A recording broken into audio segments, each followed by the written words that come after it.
Hi friends, എല്ലാവർക്കും pocket money YouTube ചാനലിൻ്റെ പുതിയൊരു വീഡിയോയിലേക്ക് സ്വാഗതം. വീട്ടിലിരിക്കുന്ന ചേച്ചിമാർക്ക് സ്വന്തമായിട്ട് വരുമാനം നേടാൻ ആഗ്രഹമുണ്ടെങ്കിൽ വളരെ ഇൻവെസ്റ്റ്മെൻറ്റ് കുറഞ്ഞ രീതിയിലുള്ള ബിസിനസ് ടിപ്സുമായിട്ടാണ് നമ്മളിന്ന് വന്നിരിക്കുന്നത്.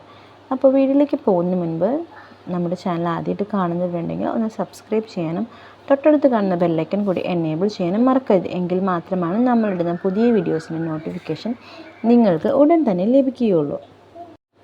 അപ്പോൾ നമുക്ക് വീഡിയോയിലേക്ക് കിടക്കാം. നമ്മൾ ഈ സ്ക്രീനിൽ കാണുന്ന പോലെ കാന്താരിമുളക് കൃഷിയെക്കുറിച്ചാണ് നമ്മളിന്ന് സംസാരിക്കാൻ പോകുന്നത്. നിങ്ങൾക്കറിയാമല്ലോ, കാന്താരിമുളകിന് നല്ല മാർക്കറ്റിൽ നല്ല റേറ്റ് ഉണ്ട്. അപ്പോൾ തീർച്ചയായും നല്ല രീതിയിൽ നല്ല ബൾക്കായിട്ടൊക്കെ നിങ്ങൾക്ക് കാന്താരിമുളക് സെയിൽ ചെയ്യാൻ സാധിച്ചാൽ നല്ലൊരു വരുമാനം അതിൽ നിന്നും നേടാൻ സാധിക്കുന്നതാണ്. അപ്പോൾ നമ്മൾ ഈ വീഡിയോയിൽ കാണിക്കുന്നത് കാന്താരിമുളകിൻ്റെ കൃഷിയും കാര്യങ്ങളൊക്കെയാണ്. അപ്പോൾ തീർച്ചയായും നിങ്ങൾക്ക് ട്രൈ ചെയ്ത് നോക്കാവുന്നതാണ്. നല്ല രീതിയിൽ ശ്രദ്ധ കാര്യങ്ങളൊക്കെ കൊടുത്തു കഴിഞ്ഞാൽ നല്ലൊരു ലാഭം തന്നെ ഈ ബിസിനസ്സിൽ നിന്നും നേടാൻ സാധിക്കും. ഇപ്പോൾ നമ്മൾ കണ്ടുകൊണ്ടിരിക്കുന്നത് കാന്താരി കൃഷി എങ്ങനെ മെച്ചപ്പെടുത്തി എടുക്കണം, എത്ര നല്ല രീതിയിൽ കാന്താരി കൃഷി നടത്താം എന്നതാണ്. അപ്പോൾ ഇതിൻ്റെ കൃമികൾ കാര്യങ്ങൾ അല്ലെങ്കിൽ ചെല്ല് അങ്ങനെയൊന്നും വരാതിരിക്കാൻ വേണ്ടി നമ്മൾ ഏറ്റവും നേർത്ത രീതിയിലുള്ള ഏറ്റവും വീര്യം കുറഞ്ഞ ഒരു ലിക്വിഡ് എടുത്തിട്ടാണ് നമ്മളിപ്പോൾ 1 ലിറ്റർ വെള്ളത്തിൽ മിക്സ് ചെയ്ത് സ്പ്രേ ചെയ്ത് കൊടുത്തത്. അതുപോലെ നമ്മുടെ മത്തിയുടെ വേസ്റ്റ് അതുപോലെ ശർക്കരയും ചേർത്തിട്ടുള്ള മിക്സ് വളരെ നല്ലൊരു വളമാണ്.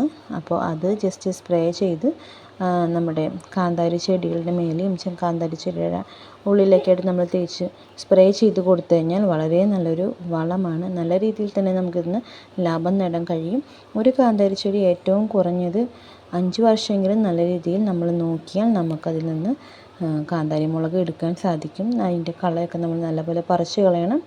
അതേപോലെ തന്നെ ഒരുപാട് ഇലയൊക്കെ ആയിക്കഴിഞ്ഞാൽ ഇലയൊക്കെ നമ്മൾ പറിച്ച് കഴിഞ്ഞാൽ നല്ല തളിരില വരാനും നല്ല രീതിയിൽ നോക്കാനും നമുക്ക് സാധിക്കും. അപ്പോൾ ബൾക്കായിട്ട് നിങ്ങൾക്ക് കാന്താരി മുളക് കൊടുക്കാൻ സാധിച്ചാൽ നല്ല രീതിയിൽ തന്നെ നല്ലൊരു പ്രോഫിറ്റ് ലഭിക്കുന്നൊരു ബിസിനസ്സാണ്. അപ്പോൾ തീർച്ചയായും നിങ്ങൾക്ക് ട്രൈ ചെയ്ത് നോക്കാം. അപ്പോൾ ഇന്നത്തെ വീഡിയോ നിങ്ങൾക്ക് എല്ലാവർക്കും വളരെയധികം യൂസ്ഫുള്ളായെന്ന് കരുതുന്നു. അപ്പോൾ ഇനിയും ഇതുപോലെ വരുമാന മാർഗമായിട്ടുള്ള വീഡിയോസുമായി നമ്മൾ വരുന്നതുവരെ